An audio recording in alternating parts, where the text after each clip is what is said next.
Welcome to Food for Thought. My name is Colleen Patrick-Goudreau from Compassionate Cooks. I founded Compassionate Cooks to empower people to make informed food choices and to debunk myths about vegetarianism and animal rights. You can learn more about who we are and what we do by visiting our website, www.compassionatecooks.com. Hi, everybody. Welcome to today's podcast. I have a bit of a cold, so unfortunately it will be forever memorialized on this podcast episode, and I hope I don't sound too ridiculous, so hopefully that won't distract you from hearing today's message. So I hope you're all doing well. Today's sponsor is Roseanne Maruli. Roseanne sponsored the podcast and replied to my thank you with, guess what? A really beautiful, a really lovely email. She thanked me for doing the podcast, and she wrote, "What you're doing is incredibly inspiring. The thing that's been the hardest thing for me since I became vegan a year ago, after being vegetarian for about 3 years, has been finding the middle ground between downplaying my responses to people to avoid preaching at them or making them feel bad, and taking the bait from hostile people who are obviously interested in only one thing, arguing. Your podcasts present thoughtful, articulate responses to the questions and pseudo-questions that we hear all the time, but it's the tone of your answers that sets you apart. The fact that there's no defensiveness or animosity in them is as powerful, if not more so, than the responses themselves." Thanks for that. Thank you, Roseanne. I know it's not always easy to find that middle ground, but I do think it's essential, obviously. Finding the middle ground between speaking the truth, speaking for animals, and not getting all riled up can be difficult, but as I've said before, when you encounter hostile people or hostile responses, try not to take it personally. Try to keep a sense of humor. Try to find common ground. Try to engage in a dialogue by asking questions. We don't always have to have all the answers. We can ask questions.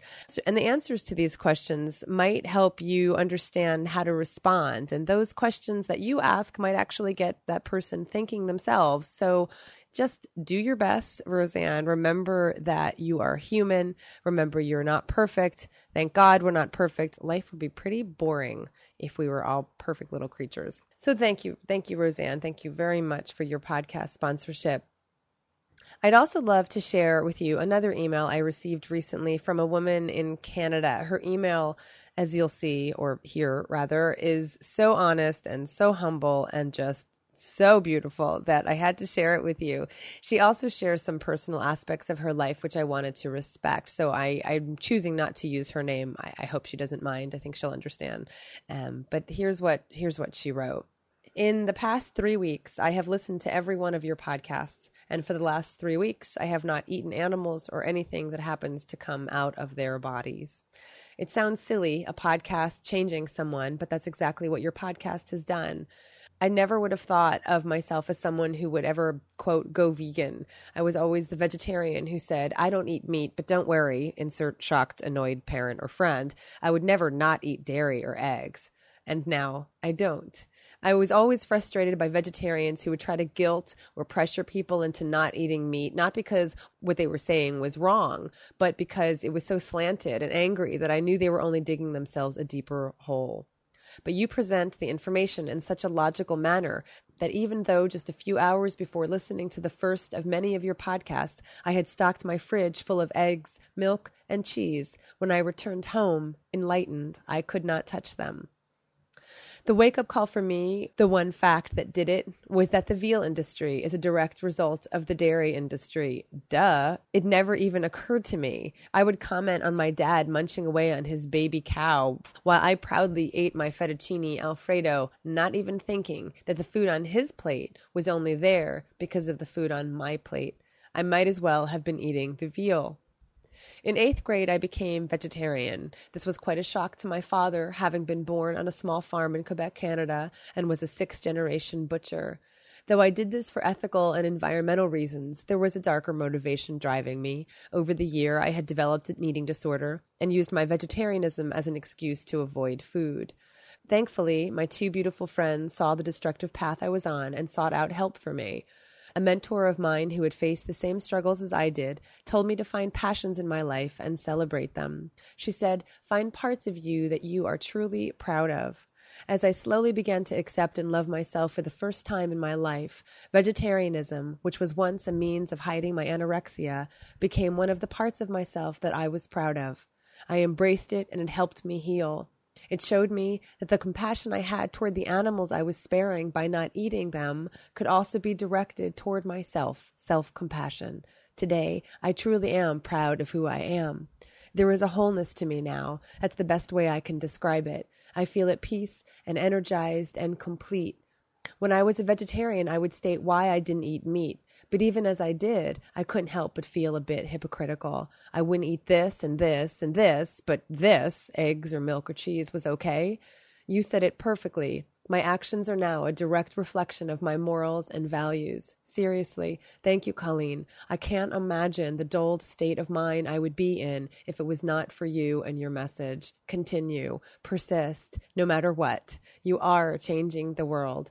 Through people, you are saving the lives of animals that need not be slaughtered. Thank you, sincerely and with immense gratitude. So thank you for letting me share that with you. I think you could probably see why I did.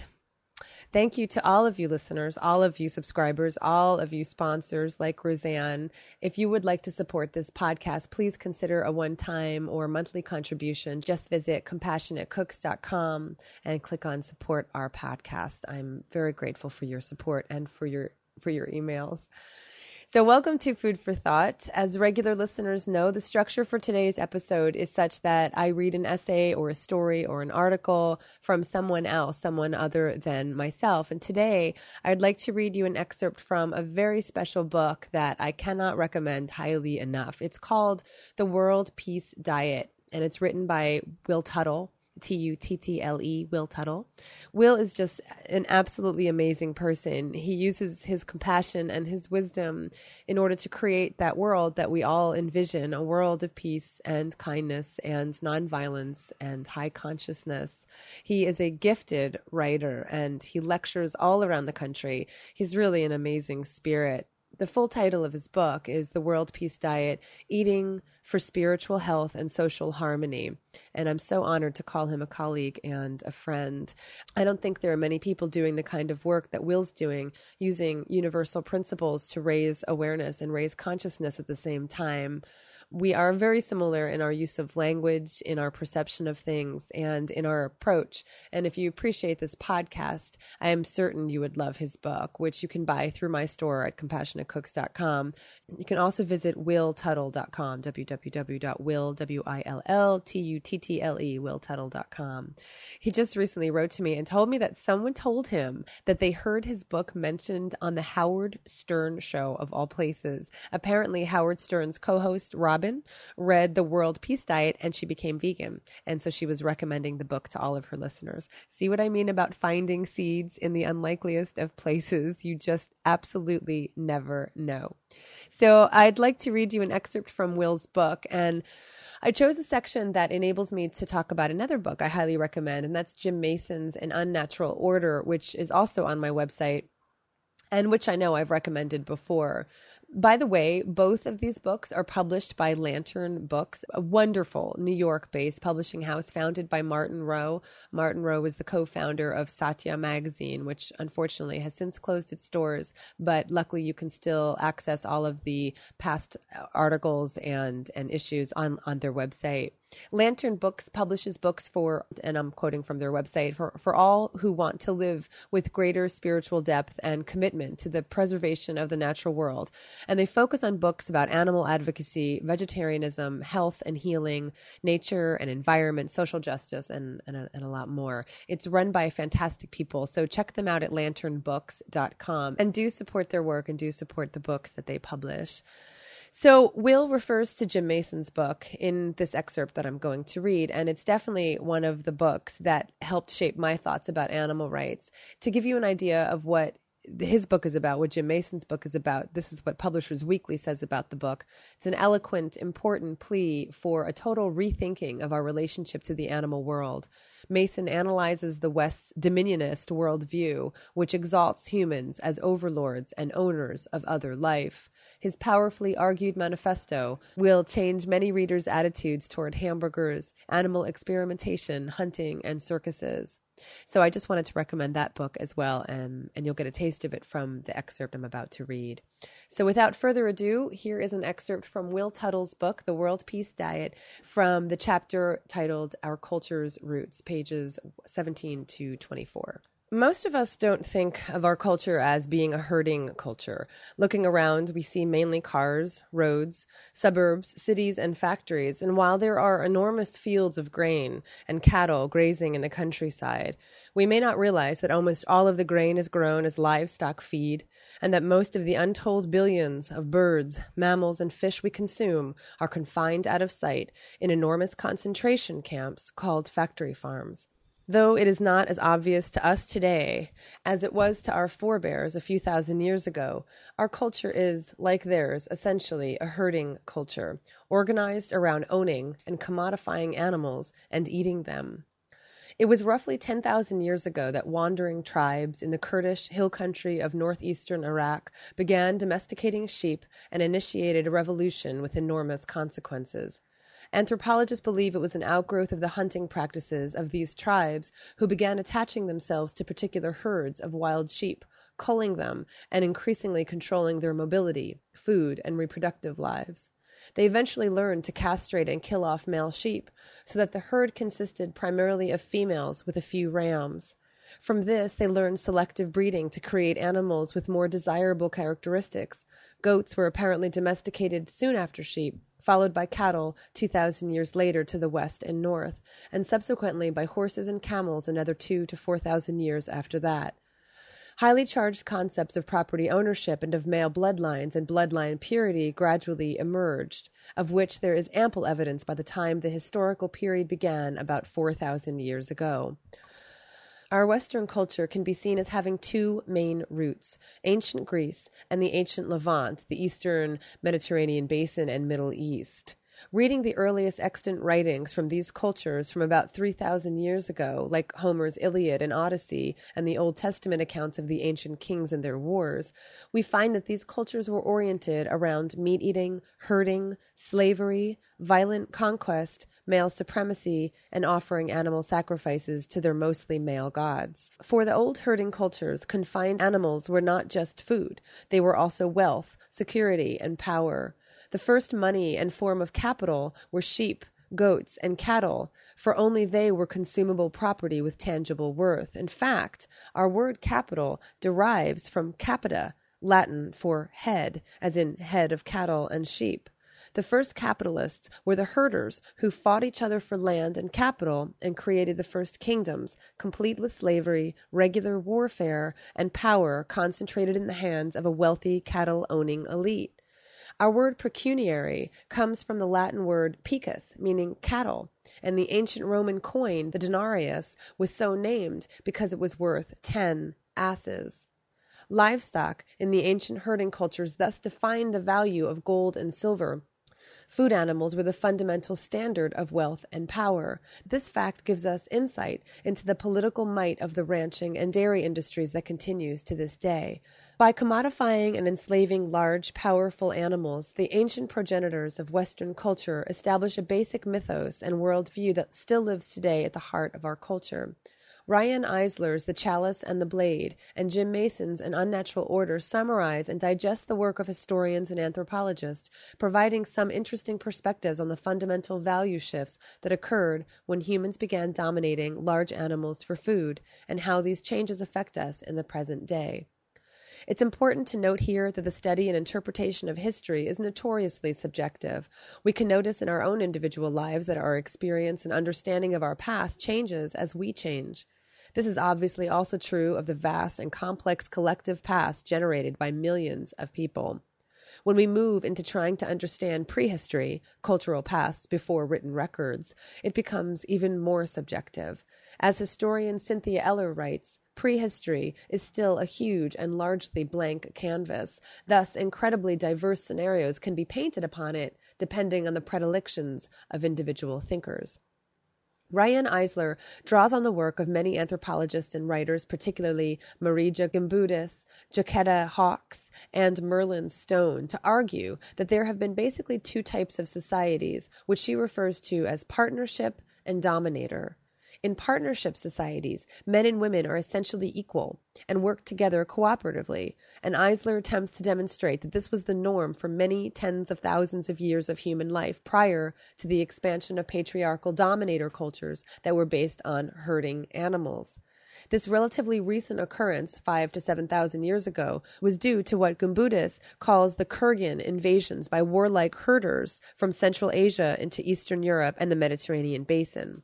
Bringing a culture in which men viewed women as chattel, and by the way, just an aside that I know Will would appreciate, the word chattel, which is basically the definition of chattel, is an article of movable property, like slaves, and these slaves can be human or animal slaves. And the word chattel and cattle and capital all come from the same root word. So bringing a culture in which men viewed women as chattel, they apparently came in three waves over roughly 2,000 years, violently attacking, destroying, and fundamentally changing the older, more peaceful partnership societies. According to Eisler, Gumbudas, and others, these older cultures tended to eat forage and gardened foods, worship fertility goddesses, make communities in fertile valleys, use metals to make bowls rather than weapons, and did not engage in war. The invading dominator cultures herded animals and ate mainly animal flesh and milk, worshipped fierce male sky gods like Enlil, Zeus, and Yahweh, settled on hilltops and fortified them, used metals to make weapons, and were constantly competing and warring. Violent conflict, competition, oppression of women, and class strife, according to Eisler, need not characterize human nature, but are relatively recent products of social pressure and conditioning brought by the invading herding cultures whose dominator values we have inherited. Where did these invading patriarchal cultures come from, and what made them that way? In a later book, Sacred Pleasure, Eisler cites the research of geographer James DeMeo, who ascribes the expansionist migrations of the Kurgan invaders and other herders to harsh climactic changes that, quote, set off a complex sequence of events, famine, social chaos, land abandonment, and mass migration, that eventually led to a fundamental shift, end quote, in human cultural evolution. Herding livestock, Eisler points out, tends to lead to aridity, dryness, aridity, and to produce a vicious cycle of environmental depletion and increasing economic competition for even more scarce grazing grounds, and thus a tendency for violent contest over territorial boundaries. She adds that the practice of herding animals produces the psychological hardening characteristic of dominator cultures, and this is a quote. This is an excerpt from Eisler's book. Pastoralism relies on what is basically the enslavement of living beings, beings that will be exploited for the products they produce, and that will eventually be killed. This would also help explain the psychological armoring or deadening of soft emotions that DeMeo believes characterize the origins of dominator societies. Moreover, once one is habituated to living off enslaved animals for meat, cheese, milk, hides, and so forth, as practically the sole source of survival, one can more easily become habituated to view the enslavement of other human beings as acceptable. Whether there actually were earlier cultures that were more peaceful, partnership-oriented, and egalitarian, as Eisler and many others assert, and whether violent conflict, males, and competition have always dominated human socio-economic cultural structures, is still a hotly contested issue among academics. What seems undeniable, though, is the effect on human consciousness of commodifying and enslaving large animals for food. Jim Mason takes Eisler's work farther in this regard, developing some more historical and psychological connections between domination of animals and domination of other people. He points out that the agricultural revolution introduced profound changes into the ancient forager cultures, transforming their relationship with nature from one of immersion to one of separating from and attempting to control her. Out of this separation, two types of agriculture emerged, plant and animal, and the distinction between them is significant. Growing plants and gardening is more feminine work. Plants are tended and nurtured, and as we work with the cycles of nature, we are part of a process that enhances and amplifies life. It is life-affirming and humble work that supports our place in the web of life. On the other hand, large animal agriculture, or husbandry, was always men's work and required violent force from the beginning to contain powerful animals, to control them, guard them, castrate them, and in the end, kill them. Mason also emphasizes the important influence that animals seem to have in human psychological development and health, as well as the violent psychosocial characteristics researchers find in observing cultures around the world that herd large animals. Citing anthropologists Paul Shepard and Anthony Leeds, he notes that Shepard, quote, ticks off the mainstays of herder cultures the world over: aggressive hostility to outsiders, the armed family, feuding and raiding in a male-centered hierarchical organization, the substitution of war for hunting, elaborate arts of sacrifice, monomaniacal pride and suspicion. Mason points out the similarities in these respects among desert tribes of the Middle East, Chukchi reindeer herders of eastern Siberia who, quote, love to boast of, quote, feats of strength, acts of prowess, violent and heroic behavior, excessive endurance, and expenditure of energy, and our American cowboy rodeo culture. Building on the work of Eisler, Mason, and others, we can see that the culture we live in today is a modern continuation of the herding culture that arose in the Middle East and Eastern Mediterranean basin, and that the central defining belief of this culture is still the same: animals are commodities to be owned, used, and eaten.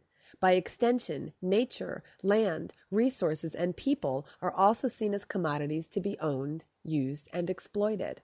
While this seems logical to us today as modern inhabitants of a herding and animal-consuming capitalist culture, this is a view with enormous consequences. The commodification of animals marked the last real revolution in our culture, completely redefining human relations with animals, nature, the divine, and each other. In the old herding cultures, animals were gradually transformed from mysterious and fascinating cohabitants of a shared world to mere property objects to be used, sold, traded, confined, and killed. No longer wild and free, they were treated with increasing disrespect and violence, and eventually became contemptible and inferior in the eyes of the emerging culture's herders. Wild animals began to be seen merely as potential threats to the livestock capital. Likewise, other human beings, too, began to be seen as threats to livestock or as potential targets for raiding if they owned animals. Battling others to acquire their cattle and sheep was the primary capital acquisition strategy. The ancient Aryan Sanskrit word for war, which is gavya, means literally the desire for more cattle. It appears that war, herding animals, oppression of the feminine, capitalism, and the desire for more capital, livestock, have been linked since their ancient birth in the commodification of large animals. The larger and more powerful the animals that were herded, the more fierce, cruel, and violent the cultures had to be to successfully dominate them and protect them from marauding wild animals and people. The largest animals were cattle and horses, and the cattle herding cultures that established themselves in the Middle East and Eastern Mediterranean engaged in unimaginably vicious warfare with each other and against weaker people for millennia, gradually and forcibly spreading their culture and herding values throughout Europe and most of Asia. From Europe, the same cattle culture eventually spread to the Americas. It continues to spread to this day through transnational corporations like ConAgra, Cargill, Smithfield, and McDonald's, as well as through projects sponsored by the World Bank and the UN, religious missionaries, and charities that propagate animal slavery, like the Heifer Project.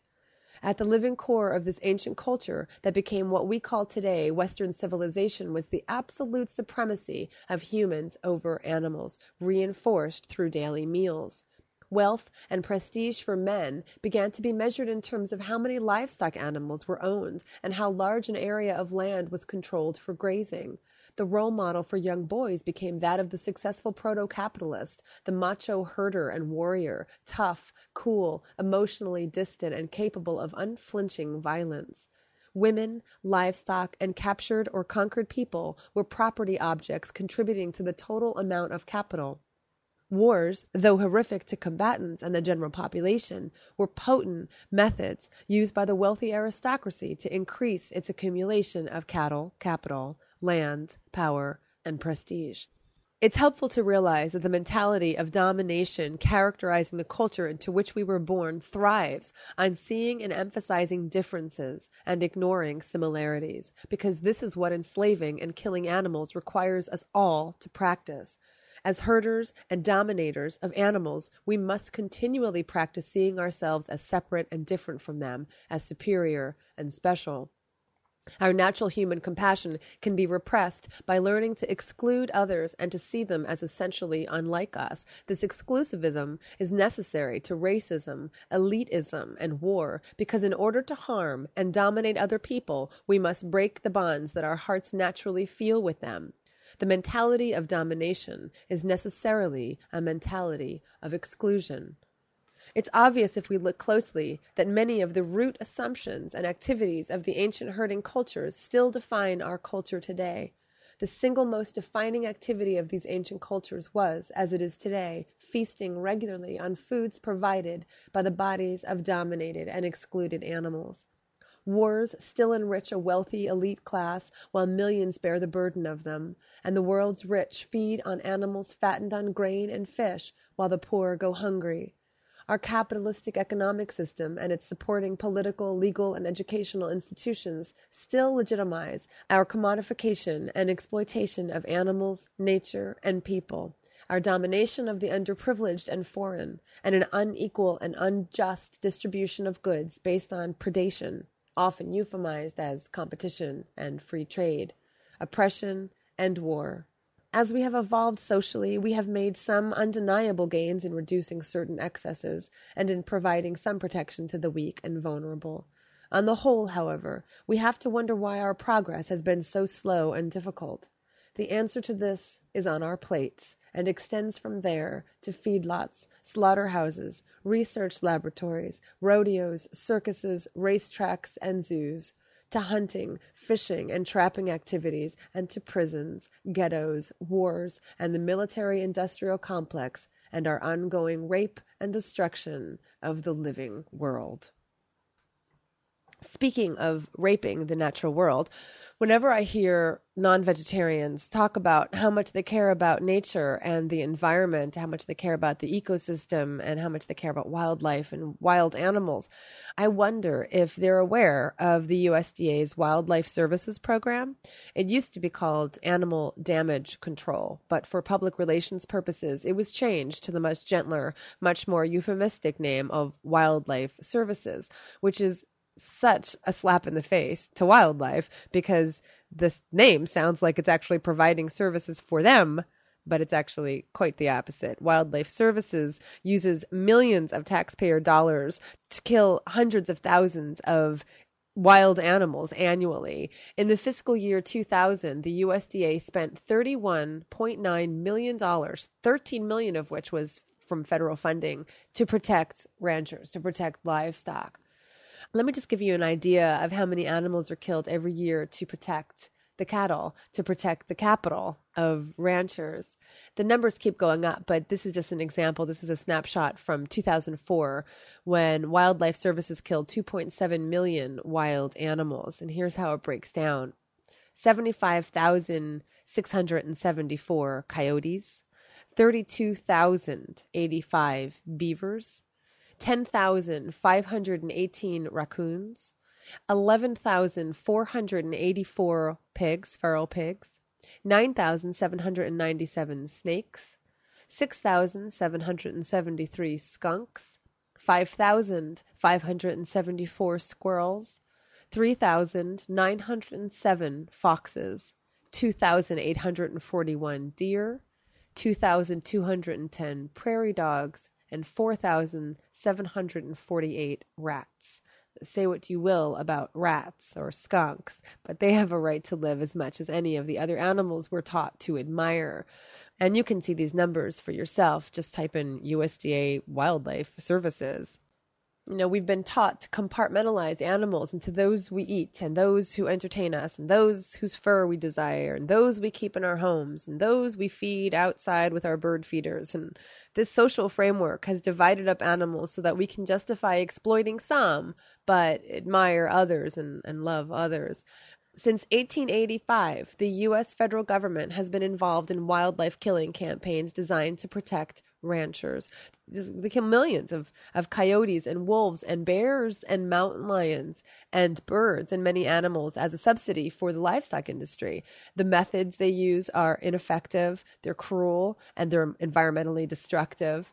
And the ones who benefit most are the ranchers, the herders, who are under no obligation to change their livestock management practices to reduce predator conflicts. The animals are shot, they're poisoned, they're gassed, they're snared, and they're caught in leg hold traps, and they suffer tremendously. Birds are no luckier, again, to protect the agriculture industry. And again, remember, much of the grain and crops grown are for livestock. They're not for direct human consumption. Our tax dollars also go to killing millions of birds. And here's the breakdown from 2004. This just sounds so unbelievable. 2,320,086 starlings, 76,874 pigeons and doves, 22,204 crows, ravens, and blackbirds, 15,508 sparrows, 10,806 geese and swans, 6,279 finches, 3,703 vultures, 3,122 egrets, and thousands more. I have watched birds shot in the sky and fall down. Sometimes they're dead immediately. Sometimes they're suffering immensely. It's a heartbreaking, violent sight, and nobody would tolerate it if we saw it for ourselves. But hidden away with misleading, dishonest program names such as Wildlife Services, we don't know that it exists. We don't see these relationships, and I realize that most of us don't know about this. But once we know, once we understand this, we have to understand that we can stop this by changing our habits. Most people would never think of hurting the mourning doves they watch from their windows, or the geese they feed at the park, or the coyotes they catch sight of in the wild. Yet because of our social and personal dietary habits, millions of these animals are unnecessarily killed each year. And on behalf of these millions, the indirect victims of our appetites, and on behalf of the billions of animals who are the direct victims of our appetites, this is Colleen with Compassionate Cooks. Thank you for listening.